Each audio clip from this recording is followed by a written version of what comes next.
There are a lot of videos showing you how to take things apart, and then they say just do the opposite to put it back together, but putting it back together is a lot harder than taking them apart. So I'm going to show you how to put a Fender amp back together. I got the filter capacitor cover off. It's dated 30 July 1980 Vinco. I believe I got this from a guy, Vince, who had a little company called Vinco 20-30 years ago, and this was used at a church. He bought it from a church, so it had a very easy life. If you put it on the wrong way, the foam won't usually fit right, so usually it fits better one way or the other. Then you got 4 screws that hold the filter capacitors in.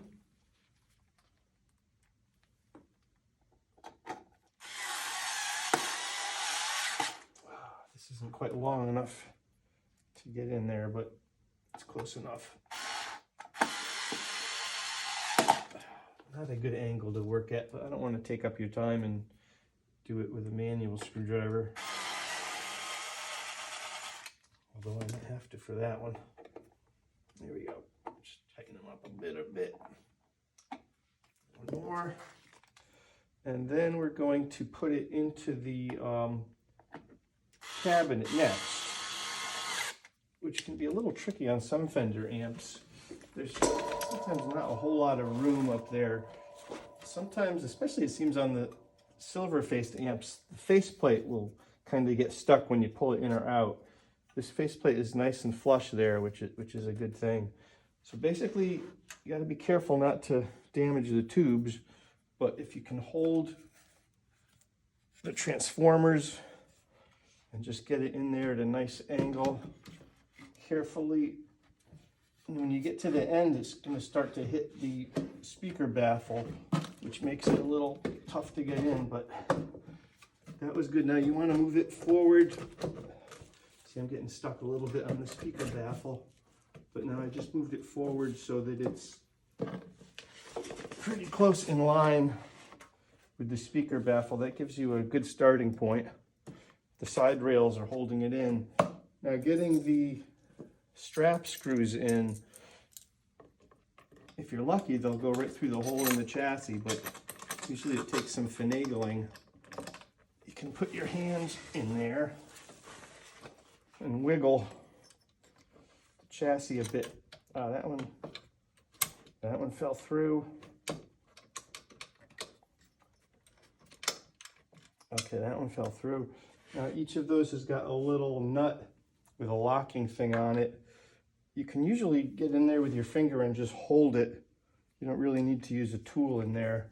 So just kind of, the strap screws are really cool because they have a pointed end. So it's easy to get them started on the screw. So stick it down your finger. Let's do this one first, it's closer. It probably would help to take the tube out. Let's do that.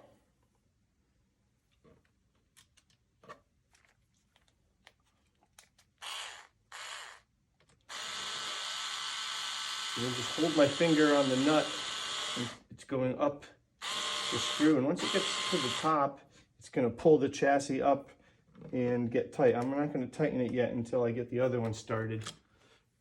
That way I can get the thing centered nicely. So hold the nut. Come on, baby. Okay. So that one's starting. It's starting to go up, up, up, up. Okay, now get that chassis centered nicely, and then we can tighten them up a little bit.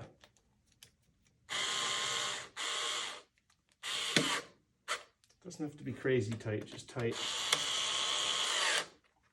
Okay, that should be good. Get the other side going.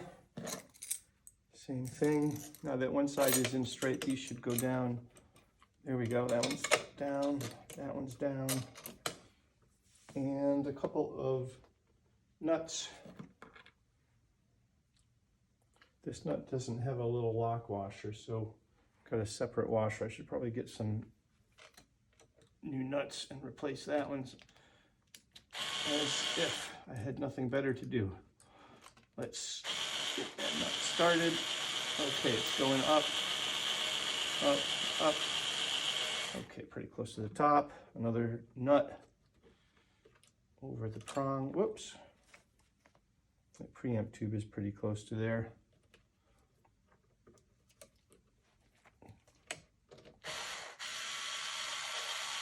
Okay, it started, it's going up.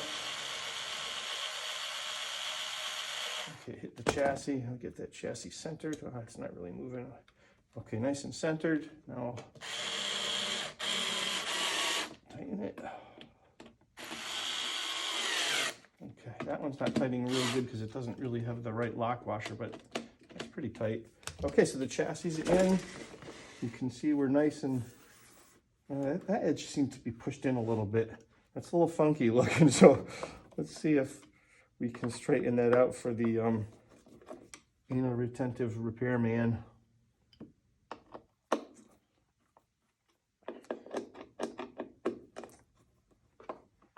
Maybe I could push the other side in a little bit, but the other side seemed happy where it was, so we'll just leave it like that. Okay, now put our rectifier tube back in.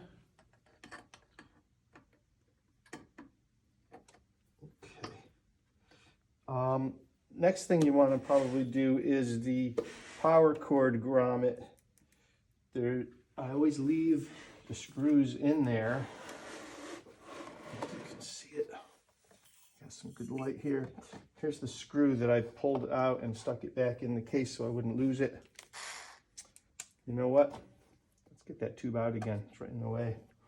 So we'll take the screw out again. Put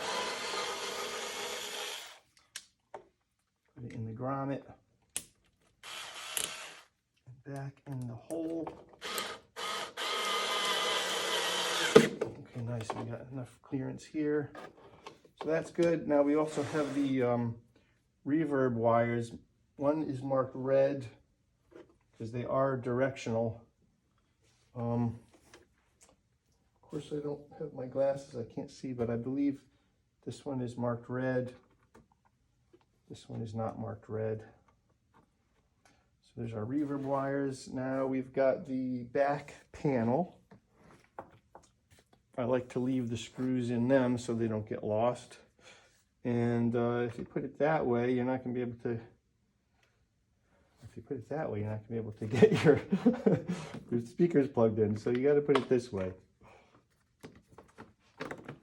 and screw it in, which is simple to find the original holes. And I won't bore you with screwing it in, but I will put my rectifier tube back in again. She's in. And that's pretty much it. Back together again. Oh.